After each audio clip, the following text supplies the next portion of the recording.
Olá a todos, espero encontrar-vos bem, espero que seja tudo com muita força e muita energia.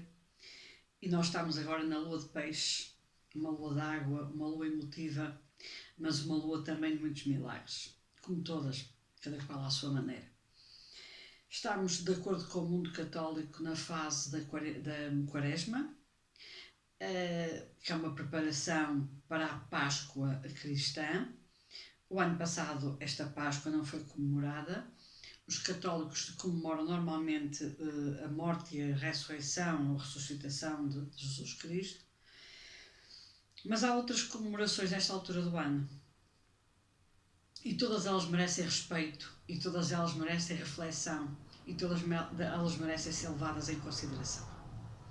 Na verdade, para mim, que estudo Cabalá já há uns anos, aprendi que muito antes de Jesus Cristo ter nascido ou morrido, já havia outras filosofias, outras crenças e outra espiritualidade. E uma delas chama-se Cabalá, é o misticismo judaico. Jesus Cristo era também judeu e, de acordo com as informações que eu tive, também ele estudou Cabalá, o que me parece normal, face que à época a comunidade dos hebreus deveria ser muito pequena, ele fazia parte dela e, portanto, tal como nós no Ocidente temos tendência a estudar e a aprender mais sobre o cristianismo. Naquela altura não existia cristianismo, porque ele é que era o Cristo, que mais tarde veio a dar origem a uma nova religião ou àquilo que quiseram fazer dele.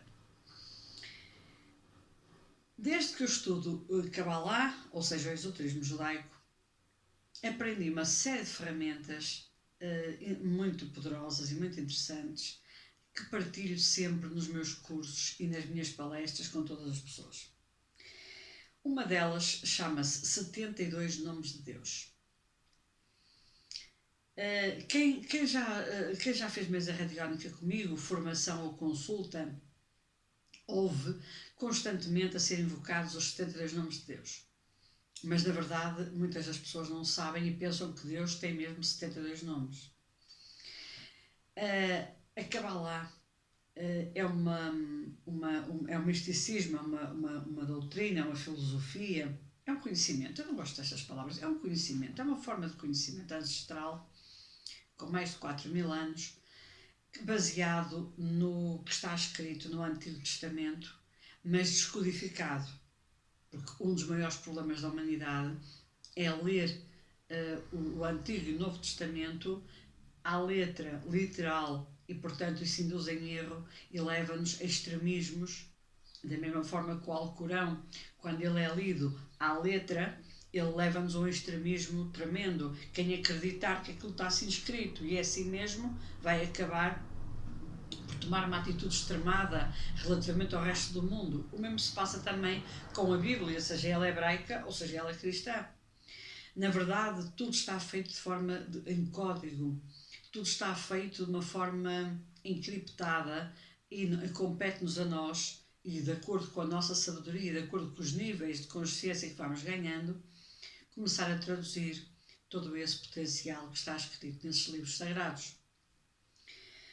Os 72 Nomes de Deus fazem parte de uma das ferramentas mais antigas. É isto que aqui está, em aramaico, está escrito em aramaico. A língua, portanto, todas estas letras são aramaicas, fazem parte do alfabeto, que é o alfabeto aramaico, e tem realmente um potencial extraordinário. A abertura do Mar Morto foi feita com a potência, com a força e com a determinação destes 72 Nomes de Deus. Cada um deles está dentro de uma casinha, de um quadradinho, têm quase todos à volta de 3 letras, e não vamos chamar 72 nomes a Deus, porque Deus é um conceito. Mas vamos sim descobrir o que é que cada um destes códigos, porque isto são códigos, o que é que cada um destes códigos determina e nos pode ajudar. Esta foi uma das primeiras, se não a primeira ferramenta que eu aprendi quando comecei a estudar, quando entrei nas escolas cabalísticas. Mais tarde, ao integrar o conhecimento e o ensino da mesa radiónica, volto a encontrar o uso dos 72 Nomes de Deus para enviar raios de luz para as pessoas, para fazer o preenchimento das pessoas. Portanto, faz tudo sentido e não é só na Kabbalah, ou pelo menos não é só usado na Kabbalah, que os 72 nomes de Deus têm a sua função na humanidade. Eu acho que estamos numa altura própria para aprendermos cada vez mais, independentemente de aprendermos ou não Kabbalah, e independentemente de gostarmos ou não gostarmos do misticismo judaico, independentemente de querermos ou não querermos aprender isto. Mas, na verdade, estas ferramentas são ancestrais e, como diria um professor meu, não vamos fechar a porta ao conhecimento. Não vamos fechar a porta àquilo que nos pode dar luz. Venha de onde vier, do sânscrito, do aramaico, do português, porque não? Não vamos fechar a porta àquilo que nos pode ativar as nossas grandes epifanias, os nossos grandes insights, porque isso é o que faz de nós pessoas felizes e conectados acima de tudo com a nossa alma. Decidi agora partilhar, fora dos meus cursos, naturalmente, os 72 Nomes de Deus. Eu tenho um livro, tenho este privilégio de ter este livro dos 72 Nomes de Deus e proponho-me, depois deste vídeo estar publicado, não sei quantas vezes por semana, não sei ainda de que forma, ou em vídeo, ou talvez só em voz, em post, não importa, se calhar até vou alternando, pouco importa. Importa é que as coisas cheguem até ao máximo de pessoas possíveis e que façam bom uso desta ferramenta. Então eu proponho-me realmente, ao longo dos próximos meses, porque são 72 nomes de Deus, e eu proponho-me explicar cada um deles por si só, realmente editar e publicar o post ou qualquer coisa que eu me lembre sobre cada um dos 72 nomes de Deus.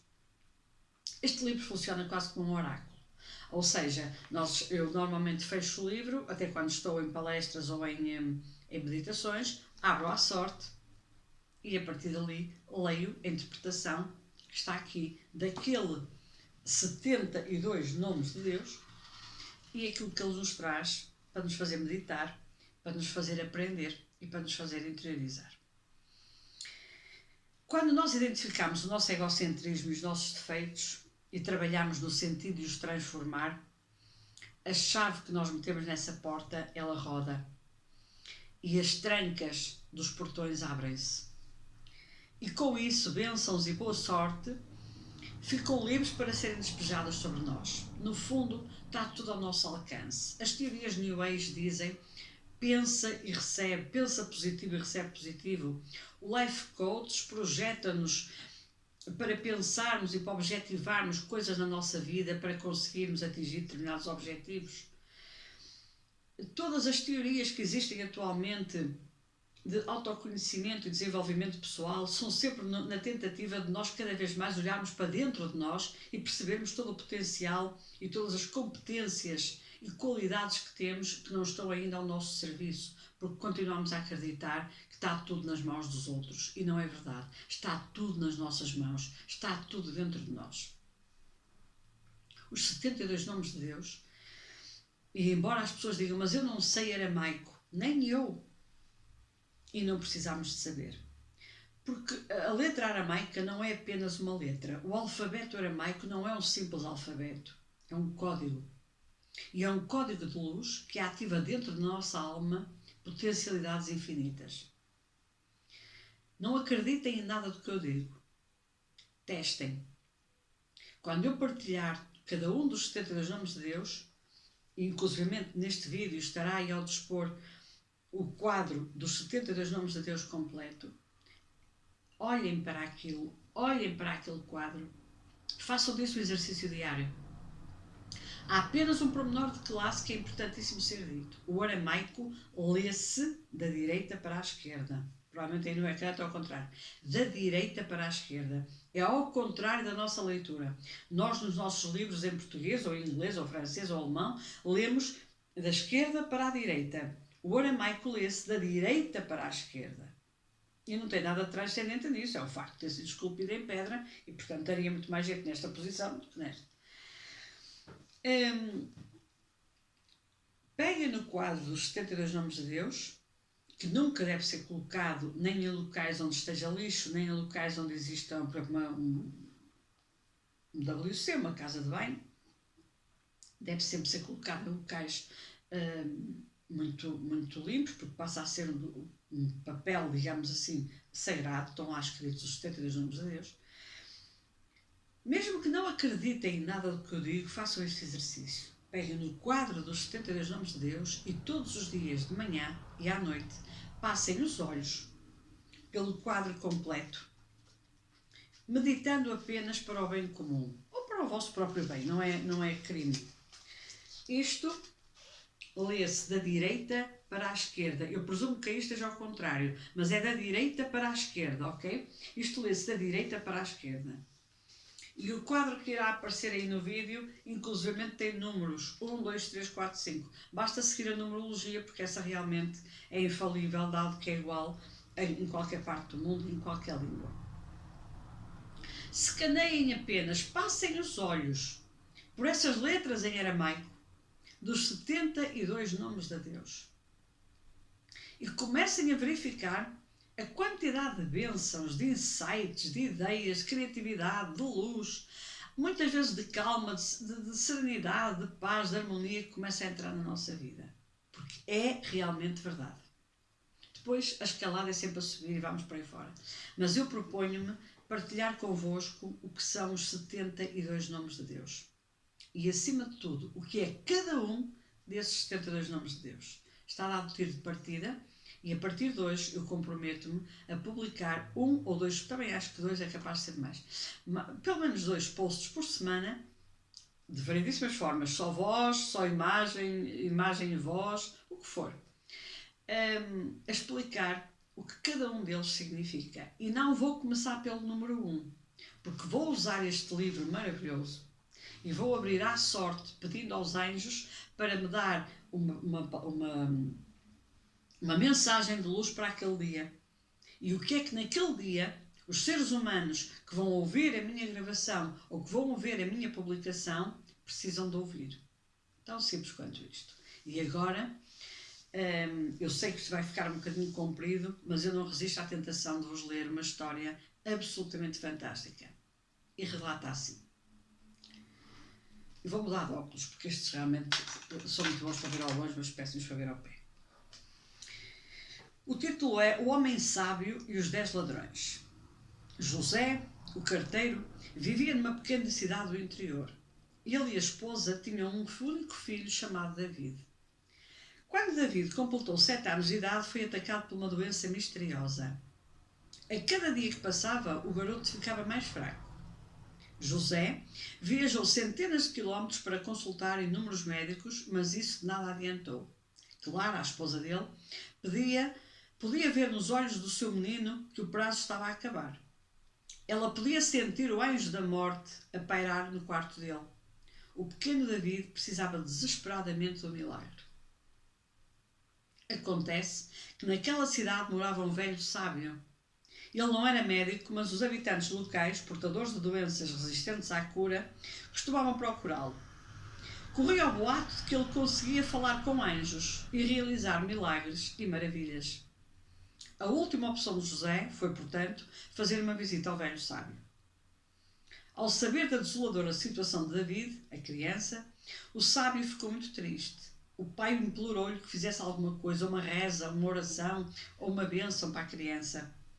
O curandeiro apertou a mão de José e prometeu fazer o melhor que pudesse. Naquela noite, o velho místico ascendeu ao mundo espiritual, utilizando orações secretas e outras meditações seculares conhecidas por muito poucos.